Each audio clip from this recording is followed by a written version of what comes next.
of the Flower Moon 10 Nominierungen für den Oscar. Es sind Meisterwerke, die er geschaffen hat, über die Geschichte der USA und immer auch über die Geschichte von Gewalt.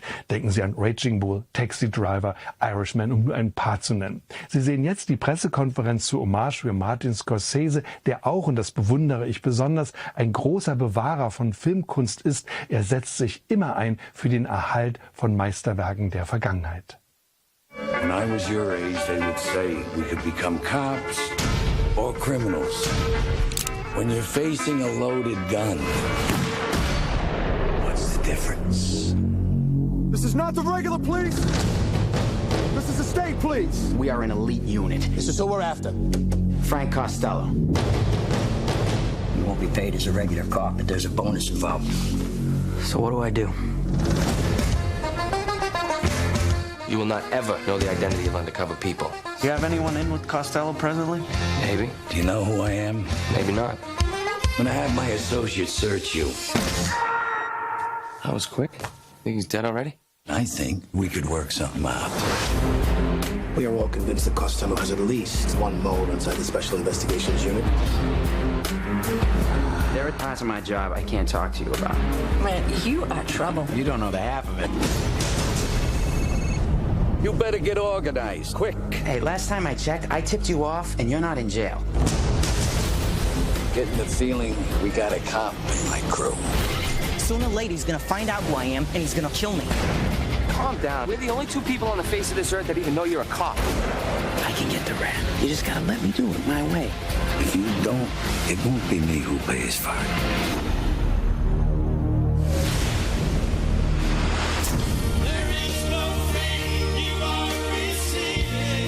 You're lying to me. There are things you don't want to know about.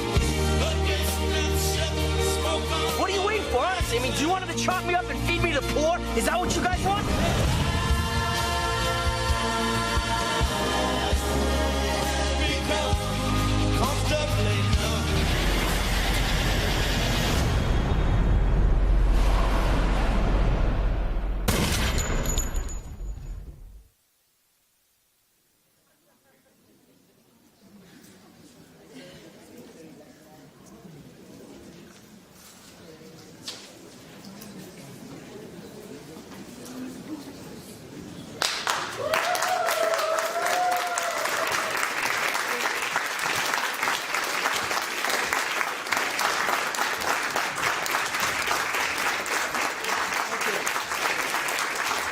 Thank you. Thank you.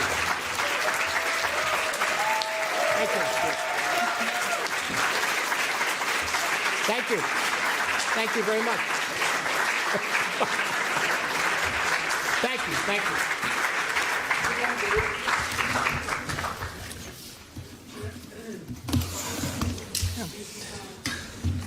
So we are ready to start this press conference for our honorary Golden Bear. I think Mr. Martin Scorsese needs no introduction. He's a good friend of the festival. He's a good friend of whoever loves cinema. And yeah, we will talk about cinema then. I will start with the first one. Mr. Scorsese, you, maybe more than any other living filmmaker, you have devoted your life to cinema, creating it, but also restoring, preserving it, spreading the gospel of cinema, both old and new. I would like to ask you, as we are in a film festival, and as film festival play today in a world where moving images are everywhere, but maybe not often so meaningful, what is for you the role of film festival? Well, I think the role of the film festival has always been, for me, the attention to a new voice, the individual voice, the individual artist making film. Something that may be a film that you would see once and remember for the rest of your life. You may not be able to see it again. But I don't necessarily mean remember in a nostalgic way, but that it has an effect on how you think about life and how you think about the people around you and how you behave in your life. And maybe if you see the film 30 years later, the film has changed. In actuality, the film is the same, but you've changed. And so somehow you might be able to grow with the films, like listening to Beethoven symphonies. They change every time. They really do. And so I think that does not mean cinema can just be a kind of really enjoyable entertainment. I think that's fine too. It's just a matter of like an absorption of that and a completion. That's over, it's finished, and it becomes boring afterwards. But it's still very enjoyable and still very well done. But I think the film festival has the opportunity to introduce to the world different points of view, basically making the world closer and smaller, meaning people knowing each other and knowing each other's cultures. I think that's an important step. Thank you. Rainer Rothe? Yeah. Marty, as Carlos said, for decades you've been committed to film preservation of movies from all over the world, and some of those were screened in our Berlinale Classics, yes. So we admire that work. What do you look for when selecting a film for restoration? Well, initially, we looked for films that influenced us, and that's myself and let's say Brian De Palma or Steven Spielberg, Paul Schrader, that whole group that we grew up together. My friend Jay Cox, all of us was a small group that we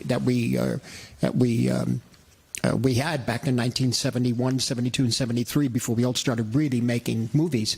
And so we would always ask about a certain film. Did you see that? Have you seen this? And we would look for copies. And we found that it was a great difficulty finding good copies of these films. But primarily, once we saw a copy, or even if we hadn't seen it, there was still something, a mystique about the film or about who the people were who made the film, all of this sort of thing, which would be revealed, which would be discussed tomorrow, for example, in the Powell and Pressburger film that we put together finally, David Hinton directed. And so there's this magic of a discovery, always discovering something new in art, in cinema as art, you know. And as I say, it could be a John Ford film, or it could be a film by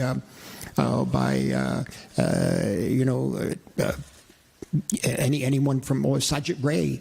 Like, for example, the first films that I saw of India were on television, and they were basically, it was Pate Panchali, dubbed in English with commercials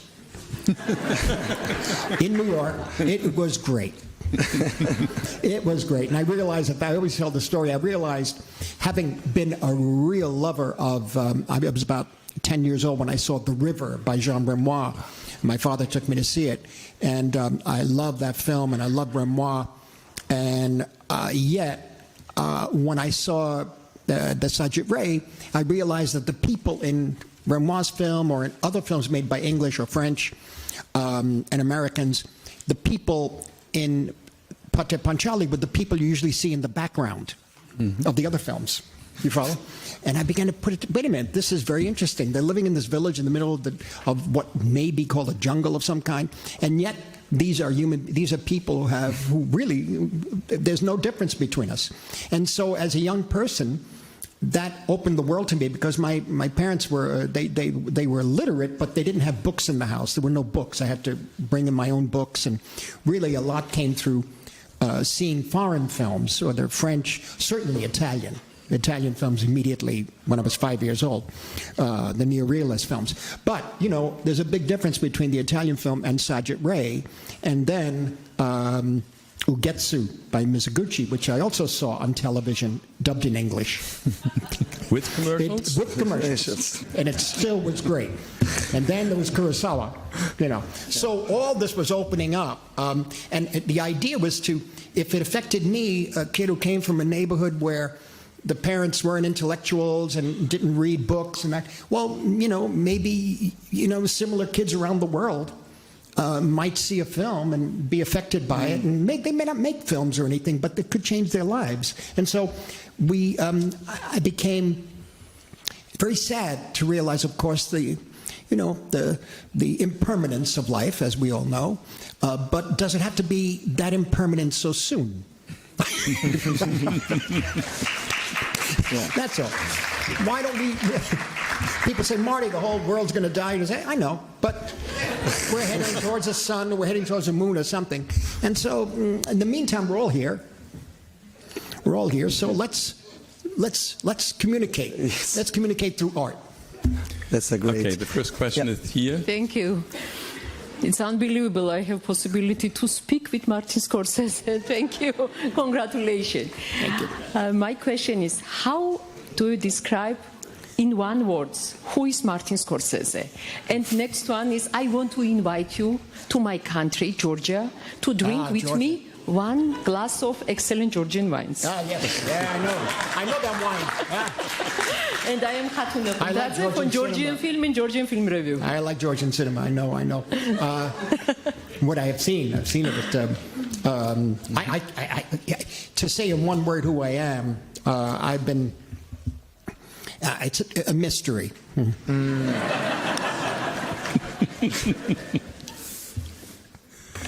Okay, that's a perfect answer. Okay, hi, I'm Sofia from Argentina.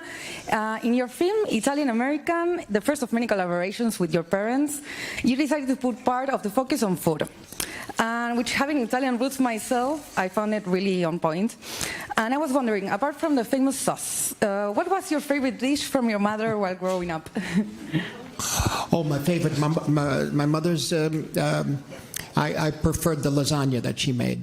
Oh, no. Yeah, my daughter Kathy, she's named after my mother. She knows how to make it, but I think that's the end of the line. Yeah. Now, come on, there must be... Lasagna is good, any way you get it, but my mother's was great. Yeah, the next one. Good day, Mr. Martin Scorsese. Yes. My name is Aras Kiribayev from Kazakhstan, writing for 98 magazine. You've inspired so many generations of young filmmakers from all over the world. And yesterday in the documentary, we saw that you've been inspired for so many different generations of other filmmakers of the past. I'd like to ask, therefore, are you being inspired today by any of the younger filmmakers, the ones that are just making their names in the industry? And if yes, could you name some of them? Thanks a lot. Well, it's a good question. It's just that since I'm 81, time is an issue.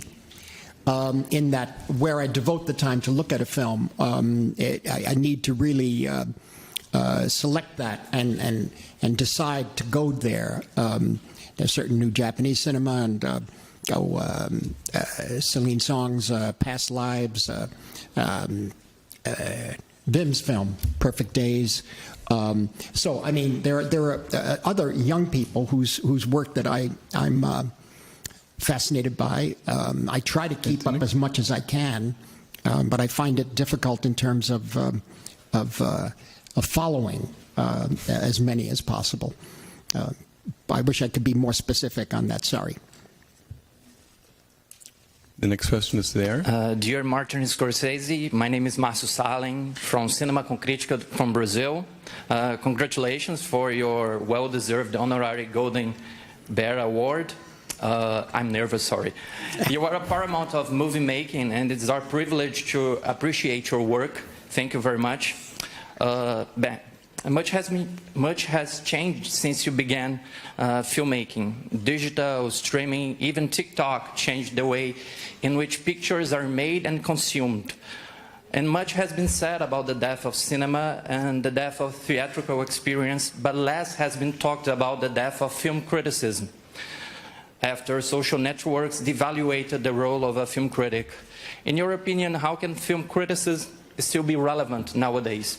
Thank you very much. Well, it's a good question. I think, although,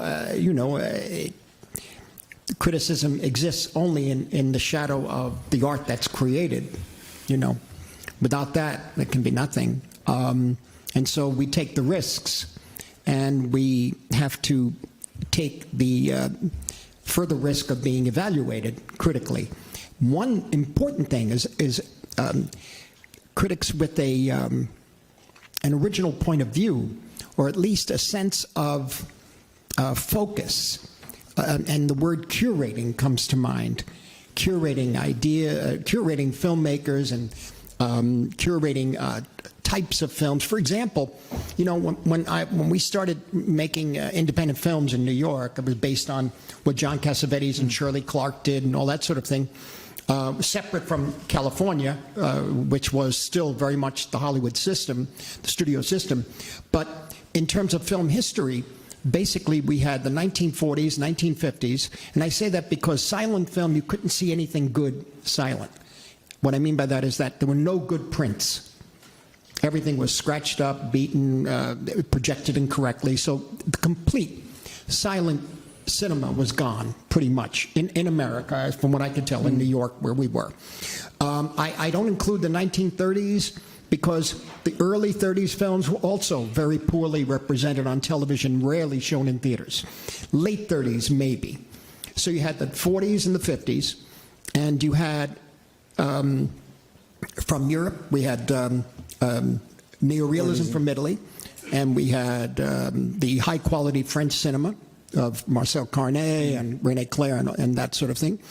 And, of course, there was the British cinema throughout, because it was English-speaking and we had it in America. So it was very rare to see a film from Asia. See, so, you know, when Ugetsu was shown on television, that's a major event.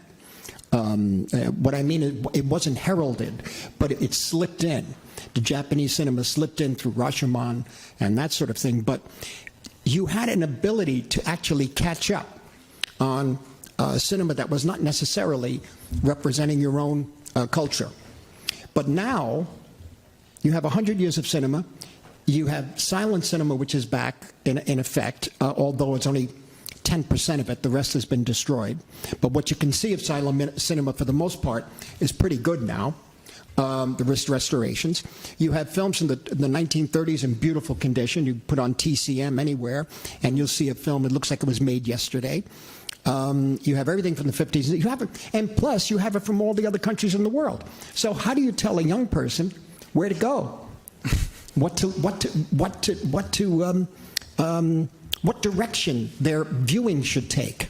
You know, and at least it's like starting a baby walking in a way, and eventually they'll get the idea. If you put one foot in front of the other and push the earth back, they'll propel forward. But you need to give them that push first to say, okay, you like Asian cinema. Well, there's Taiwan. Well, there's Indonesia. Well, there's Japan. There's China. There's mainland. There's Hong Kong. All of this has to be focused, I think, and maybe a critic can help that way. You see, what's fashionable dies within a day, in a way. You know, something else, the value has got to be stronger for you to look at a film 10, 20 years later and say, oh my God, you know, that's still as powerful. Why is that? We don't know. Maybe because of what it has to say to us as human beings. You know, we're still able to be moved by it. But criticism can help focus younger people to concentrate. I was doing location scouting for Killers of the Flower Moon in the middle of Oklahoma. And I am a New Yorker. That we know, yes. And the middle of Oklahoma is just as it sounds. It's a beautiful place, but I'm in the middle of wide prairies and sky. And there was this house, and we went to this house to look for location scouting, possibly utilizing this person's house. And she was very nice. She was an artist. And she was living in this, two-family house, whatever, a small farmhouse. And she had a son, was about 20 years old. And we were walking through the house and saying, I'm not sure if this is right. I have to look at pictures of the original one. This is 2 years before the film was made. And towards the end of the visit, it was very hot, I remember. The young man asked his mother if we could have a picture taken. She said, do you mind, my son? He likes movies. You know, I said, fine. So we have a picture, and the boy leans into me and leans towards me and says, "You help distribute Wojciech House's The Hourglass Sanatorium?" I said, "Yes." We're in the middle of nowhere. He said, oh, I love that film. I said, and have you seen Ashes and Diamonds? Have you seen? Yes, I've seen Ashes and Diamonds. We got all the Polish films. And he said, oh, his mother said, oh, he does this. He and his brother just go there and they bring these films back and they watch them all night. Yeah, amazing. And you never know where it goes. Okay.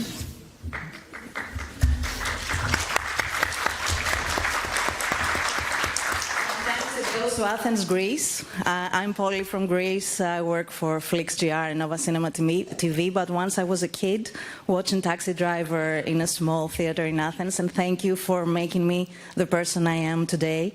I wanted to ask you, every time I had the great honor of following you in master classes or interviews, you have been talking passionately about other people's cinema. You love cinema and you never talk about yours, but here we are, you're receiving an honorary Golden Bear. And I'm wondering, do you allow yourself to say, I have affected filmmakers of generations to come. I have become an adjective, a cinematic term, when people are writing reviews. I'm receiving an honorary award.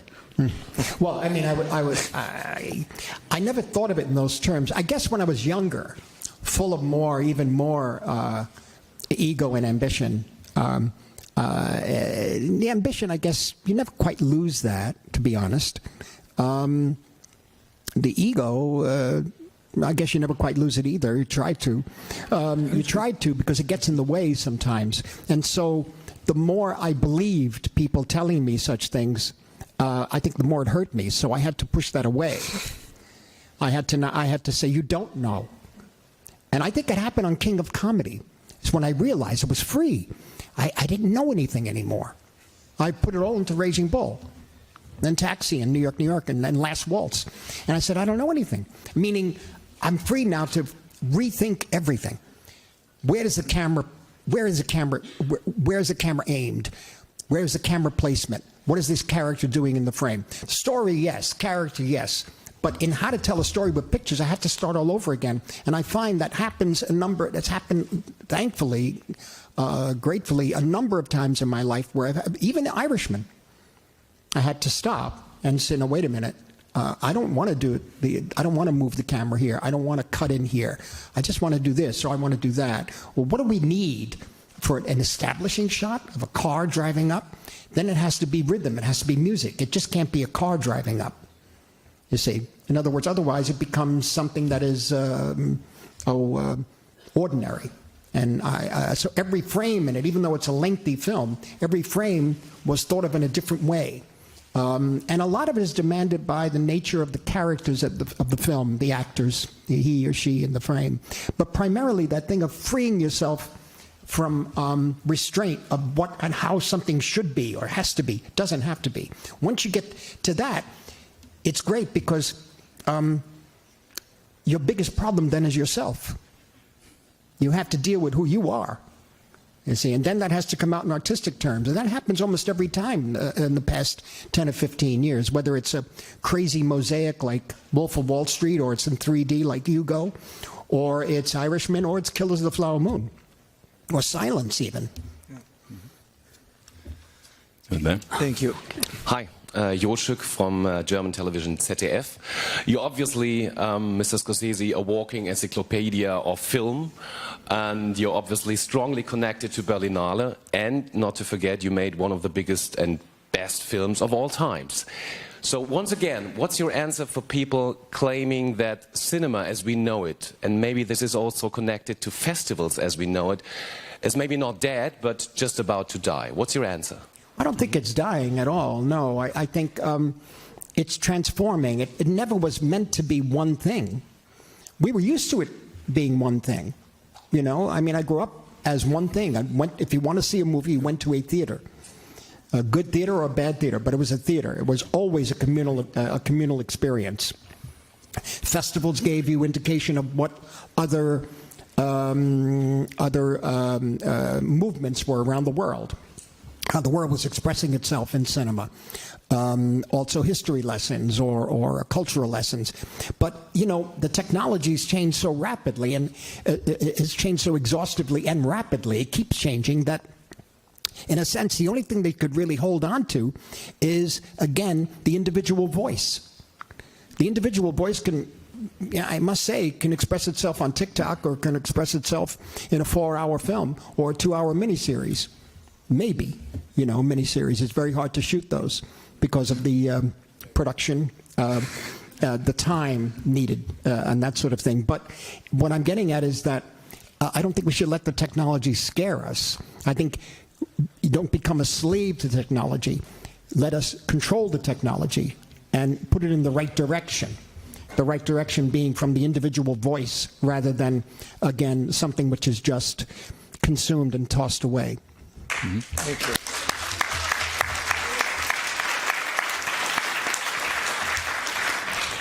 Okay. Hi, Martin. I'm 21 years old. My name is Lazar Krisimov from one of the most corrupted countries, Bulgaria, in Europe. In Bulgaria, we have no. It's true. It's not funny. In Bulgaria, we don't have. The politicians aren't so interested in you in the Berlinale. They gave me only like 5 or 10 minutes in the private national radio. I'm from Derek Radio Bulgaria. And my question is the following. Because this scene, I think, when Jack Nicholson's character says this ain't reality TV, is the most poignant scene in The Departed, in the movie. And can I do an improvisation and then I'll tell you the question? Because I can do a perfect Nicholson, only 10 seconds. The line, there's like 3 lines. Yeah. Are you saying, was it improvised? The scene? Yeah, but I can do the scene and you then can do the whole scene. You want to do the scene? Yeah. Yes. You want to do the scene? Yeah. Go. Yeah, but it's really good. Yeah, go. Okay. Go. You will allow it? Yeah, sure. Okay. Sorry. What do you got? When I tell you to dump the body in the marsh, you dump him in the marsh. Not from a John Hancock bar where a guy has to get a fucking blowjob. That's right. Don't laugh. This ain't reality TV. That's right. Because he told him to bury the body. Yeah. Not with some guy. Exactly. Yeah, because that's good. And I think because we're all here for the film. Because right. It's really, I think, a masterpiece. And because I was born 2002, 2006, I was like 4 years old. But I saw the movie 1 or 2 times. And the question is about the screenplay. Did Nicholson improvise this line, this ain't reality TV? Because you said in an interview... Which line? Yeah. Which line? This ain't reality TV. Oh, it's, I think he did. No, maybe not. Maybe Bill Monahan wrote that. Okay. No, seriously. The film was we've written many as we were shooting. Yeah. And I told you to bury the body. That was written. I remember. Yeah. This scene where he says, "I smelled a rat," and that scene, some of that was improvised, and certainly the gun was improvised. But because that's the question, is it a metaphor for you? Because you said it in an interview, the line "This ain't reality TV," that it's a metaphor for the whole movie. That it's not like some cheap crime thriller, but it's like an Oscar-worthy performance, not only for Nicholson, but for the whole film. And he didn't win that Oscar. No, I know. Okay. I know. Okay, thank you. I know he didn't win. I know. No, thank you. We experimented a great deal on with each scene in that film. Even in Killers of the Flower Moon, same thing. We kept working on the script as we were shooting. So very much so, even more so on Departed. And that character of Nicholson is based on somebody I remember growing up. Thanks for the performance. We go back to questions. This is Mark Harapetian, founder and publisher of the film magazine Spirit, the Smile and the Storm since his 16th living year I do. So I'm also a long time in the business. But it's a really big honor to have you here, Mr. Scorsese. Last year we had here Steven Spielberg and I could talk with him. And now I know that he named Killers of the Flower Moon your absolutely masterpiece. I agree, I think it's your best film. And I know the question is, I know you work together on the restoration of films, especially Universal classics, but is there any idea of doing together a feature film? Myself and Steven. Oh, no. We've tried over the years to produce films together, and I think we only came close to it with Maestro, I think, and a couple of other things. It would be very enjoyable, that's for sure. Hello. And hello down there, your new project. Yeah. And I watched on your Instagram webpage where you told that sometimes the 30 seconds is much difficult, then make 2 hours or maybe 4 hours for Killers of the Flower Moon. And you told that sometimes the 30 seconds is life. Can you share us and can you tell us which one was the best 30 seconds in your life? Thank you. And I'm from Georgia, and we are invited together, you and we are waiting in Georgia. Thank you. You mean which best 30 seconds of my life? You mean in film? Is that it? All right. Well, I mean I think actually it was a 30-second spot I did for, it was the first time, I think, for Giorgio Armani back in 1980s, a black and white one that Nestor Almendro shot. And I thought it was a boy and a girl in a bedroom talking and learning each other's language. And I thought it was very sweet. And that's when I realized, too, shots could be on a screen. I should have known it from the Soviet cinema. I should have known that because you could, in 3 perforations, not even 4 perforations, not even 3/4 of a frame sometimes in Eisenstein, that things go by so quickly and it stays in your brain forever. And I should have realized that. I tried to do it. I think I was able to do it sometimes, but I really learned it in doing this, quote, commercial, unquote, because I don't know if it sold anything for Mr. Armani, but we had a good time making the commercial. But the reality was, what's in the frame for how long? And what is it telling us, the viewer? And then if one frame is ambiguous, when that frame is cut to another frame and another frame, the 3 frames say something else. I'm talking theoretically, but it's very, very like a piece of music. You know when it's right. You feel, they say, the vibe, the vibe. And I found that the precision that you need, or I should say the discipline that you need to be able to control that frame and the information in that frame is lessened every time. And even in this wild commercial we did about the aliens, that even that was a real workout. A real workout. That doesn't mean one is undisciplined when shooting a feature. It's just a different form. But it also shows you how powerful the visual image is. I think we are running out of time, but there is one last question. Hi, Mr. Scorsese. This is Carol Guerrero from W Radio. A couple of weeks ago, you were in the Vatican. You met the Pope. So what can you tell us about this meeting and about the next film you're preparing about Jesus? Thank you. Well, I think the possibilities of making a film and the concept of Jesus, the idea of Jesus, really stems from my background growing up in the Lower East Side, my interest in Catholicism, in the priesthood, which really led, I think, ultimately to the film Silence. And that particular film was viewed by the Vatican, and so I met the Pope a couple of times based on that. And he also called for, at one point in a meeting, talked about fresher ways of thinking about the essentials of Christianity, the essentials of it. I'm always interested in that. As far as making a film on it, I'm contemplating it right now. What kind of film, I'm not quite sure, but I want to make something unique and different that could be thought-provoking and I hope also entertaining. I'm not quite sure yet how to go about it, but once we finish our rounds here of promoting the film, maybe I'll get some sleep.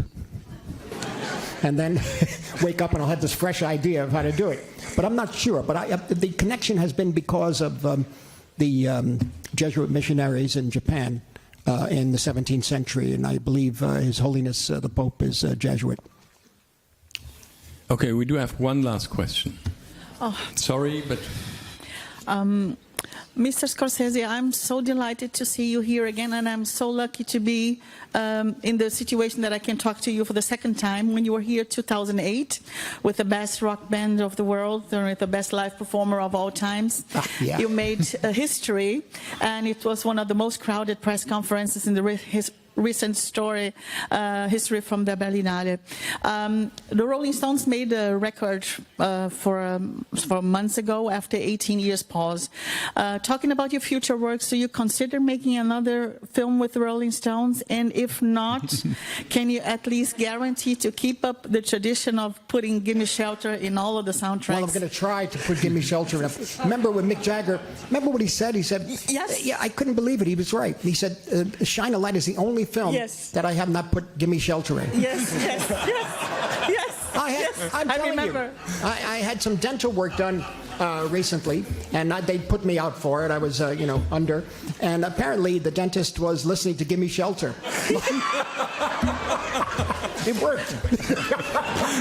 So do you consider making another film with the Rolling Stones? I would love to, but who knows? Or you were traumatized with the set list that was given too late to you at the shooting at that time? I'm sorry? The set list was given to you very, very late when you were beginning to shoot the Shine a Light. Remember that you were here? Oh, yes. Theme? Yeah. Were you traumatized? That was kind of a joke.